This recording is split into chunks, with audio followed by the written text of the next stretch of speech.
ஓவராலாக பார்க்கும் பொழுது கடந்த ஒரு 6 மாதமாக சனிப்பெயர்ச்சி ஆனதுக்கப்புறம் அன்றாட வாழ்க்கையில் வந்து உழைத்து கொண்டு ஒரு விஷயத்தை சேஸ் பண்ணியே போய் கொண்டிருக்கக்கூடிய அந்த கன்னிராசிக்காரர்களுக்கு லாபம் ஒரு நிறைவு பெறக்கூடிய ஒரு அற்புதமான ஒரு மாதமாக நவம்பர் 2025 இருக்க போகிறதுங்கிறது நீங்கள் தெரிஞ்சுக்கணும்.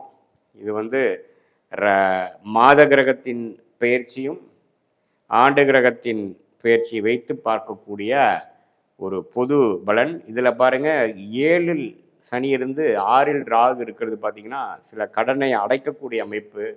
இதுவரை கடன் வாங்கி ஒரு சொத்து வாங்கியிருந்தோம்னா அது கொஞ்சம் அடைச்சிட்டோங்கிற மாதிரி ஒரு அமைப்பு.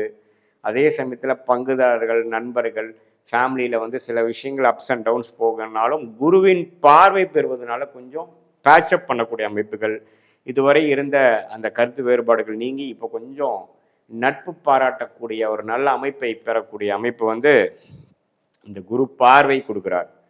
ஸோ ஓவராலாக பார்க்கும் பொழுது ஒரு நல்ல ஒரு காலகட்டத்துக்குள்ளே நாம் அடியெடுத்து வைக்கக்கூடிய ஒரு அற்புதமான ஒரு மாதமாக கன்னிராசிக்காரர்களுக்கு நவம்பர் 2025 இருக்கிறதுங்க.